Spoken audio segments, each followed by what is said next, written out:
What is the most sacred trust in the world? Many would say it's the bond between a parent and a child. It's a promise, unspoken, to protect, to nurture, and to guide. It's the safe harbor in the storm of life. But what happens when that harbor becomes the storm? What happens when the person meant to be your protector becomes the source of your deepest fears? Today, we are not looking at monsters from fiction. We're looking at the monsters that sit at the dinner table. The ones who tuck you in at night, only to turn your life into a living nightmare. These are three disturbing, true stories that redefine the meaning of a broken home. This isn't just about bad parenting. This is about a level of psychological and physical control so extreme, it defies belief. We're peeling back the curtains of seemingly normal homes to reveal the darkness hidden within. Our first story takes us to the quiet, rural landscape of the Netherlands, to a remote village called Ruinerwold.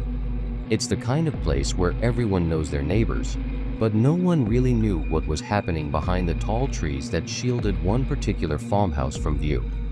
For years, the property was occupied by a man named Joseph B., a quiet Austrian handyman. The locals just thought he lived alone. They were wrong.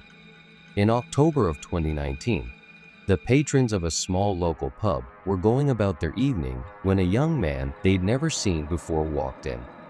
He looked confused, with long, matted hair and old, worn-out clothes. He ordered 5 beers and drank them one by one, nervously. Finally, he confessed to the bar owner. He said his name was Israel. He was 25 years old, and he had just escaped. He told the owner that he had brothers and sisters who were still at the farm, that they had been living in isolation for 9 years, and that they needed help. He said he had never been to school and had never seen a doctor. The police were called, and what they uncovered was a story far stranger than anyone could have imagined. When they raided the farmhouse, they found a hidden staircase behind a cupboard in the living room. It led down to a small, windowless cellar.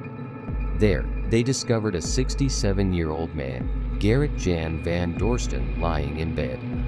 He had suffered a stroke years earlier, and with him were 5 more of his children, ranging in age from 18 to 25.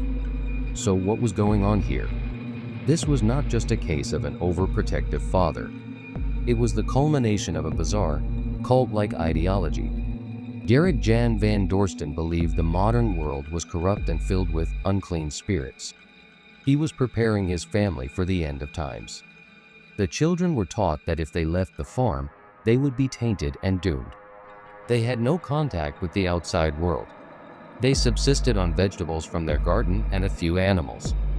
They were his prisoners, not through locks and chains, but through years of intense psychological manipulation. The so-called handyman, Joseph B., was his accomplice, his link to the outside world, bringing supplies and ensuring their isolation remained absolute.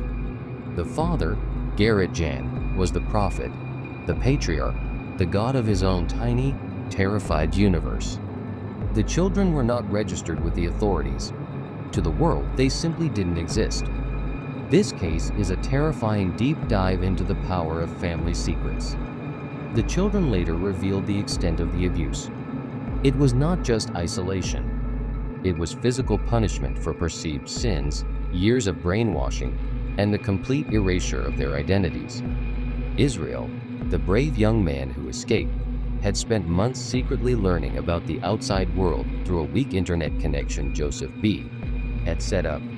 He saw that the world had not ended, that people were living free lives, and he made the heroic choice to break the cycle. The aftermath is just as complex. Because of his debilitating stroke, Gerrit Jan van Dorsten was deemed unfit to stand trial. The charges were dropped. The man who stole decades from his children would never face a courtroom. The children, now adults, have been thrust into a world they were taught to fear, trying to piece together a life from scratch. Their story is a chilling reminder that the most terrifying prisons don't always have bars. Sometimes, they have a front door and a father who tells you he loves you.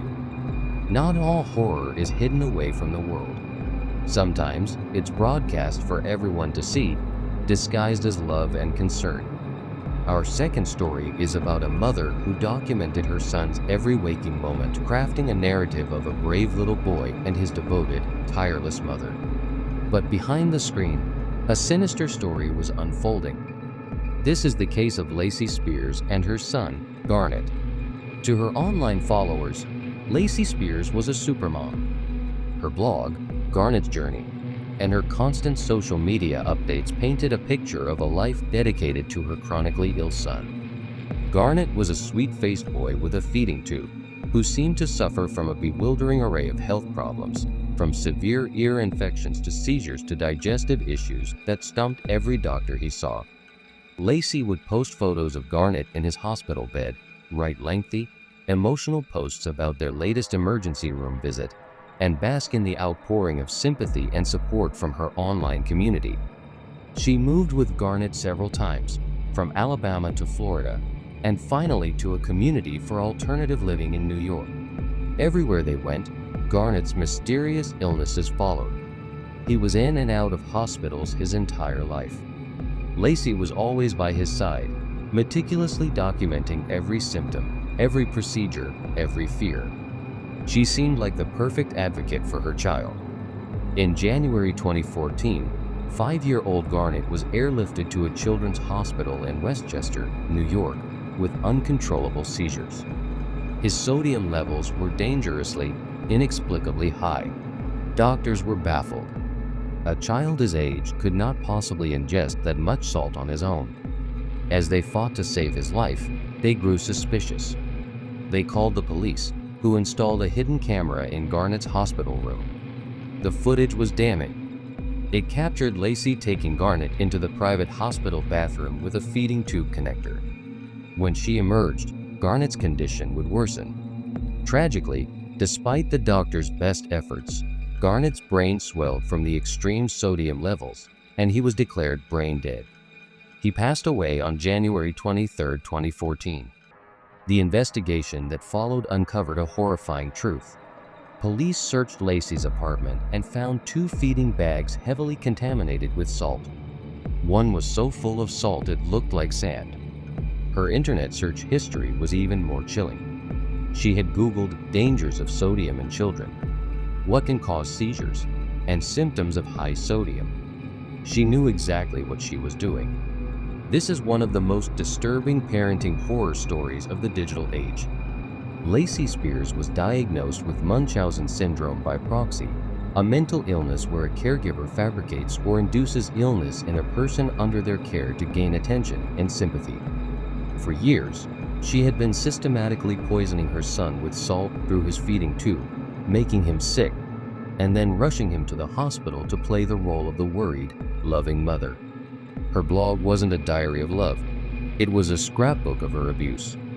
In 2015, Lacey Spears was found guilty of second-degree murder and sentenced to 20 years to life in prison. She maintains her innocence to this day. Garnet's story is a tragic illustration of how the need for attention can twist a parent's love into a deadly weapon, and how the curated perfection of social media can hide the most monstrous of secrets. Our final story is one of pure, unadulterated cruelty. It's a story that lacks the complex psychological manipulations of our first case, or the desperate need for attention of our second.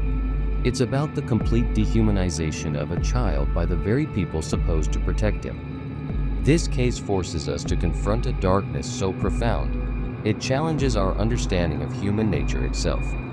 On July 6, 2022, a 911 call was made from a home in Norton Shores, Michigan. The caller was Shanda Vander Ark. She calmly told the dispatcher that her 15-year-old son, Timothy Ferguson, was unresponsive. When paramedics arrived, they were unprepared for what they found. Timothy was lying on the floor, emaciated and covered in sores. He weighed only 69 pounds. His body temperature was so low it didn't even register on the thermometer. The paramedics noted that he was surrounded by bread crust soaked in hot sauce. It was a scene of unbelievable neglect and torture. Timothy was pronounced dead at the hospital. The cause of death was determined to be malnutrition and hypothermia. As police began their investigation, the full, horrific picture came into focus. This was not a tragic accident. This was a systematic campaign of torture carried out by his mother, Shanda, and his older brother, 20-year-old Paul Ferguson. Text messages between the two revealed the sickening reality of Timothy's final months. They referred to him as it and a demon. They complained about having to care for him. Timothy, who had some special needs, was seen as nothing more than a burden. His punishments were sadistic. He was forced to stand for hours facing a wall, fed bread with hot sauce, and locked in a small, barren closet under the stairs, monitored by a wise cam. But the most horrific punishment was the ice baths. As punishment for sneaking food, Shanda and Paul would force Timothy into a tub filled with ice-cold water for hours at a time. It was one of these ice baths that ultimately killed him. The trial exposed a level of cruelty that shocked even seasoned law enforcement officials. Shanda Vander Ark showed no remorse. She sat in court emotionless as the details of her son's suffering were laid bare. The true crime psychology at play here is chilling. It's not about seeking sympathy, like in a Munchausen case. It appears to be rooted in a sadistic desire for control and a profound lack of empathy, where a parent so thoroughly dehumanizes their own child that they feel justified in torturing them to death. Paul, the older brother, was a willing participant, egged on by his mother, creating a toxic, deadly dynamic within the home. In the end, justice was served, but it could never bring Timothy back. Paul Ferguson pleaded guilty to child abuse and was sentenced to 30 to 100 years in prison. Shanda Vander Ark was found guilty of felony murder and first-degree child abuse. During her sentencing, the judge told her, "You intentionally and systematically starved and tortured your son to death." She was sentenced to life in prison without the possibility of parole. Timothy's story is a brutal testament to the fact that monsters are real, and sometimes, 3 families, 3 different forms of horror, all rooted in the ultimate betrayal of trust. From a father creating a doomsday cult in a cellar, to a mother poisoning her son for online fame, to another mother torturing her child out of pure malice. These stories serve as a dark and necessary reminder that the smiling faces in family photos can hide unimaginable pain. They force us to ask ourselves what we truly know about the people next door, and enter the courage it takes for a victim to finally speak out. If this exploration into the darker side of the human condition was compelling for you, and if you believe these stories need to be told, please show your support by hitting the like button. Subscribe to the channel and ring the notification bell so you don't miss our future deep dives into cases that deserve to be examined. What did you find most disturbing about these stories? Let us know in the comments below. Thank you for watching.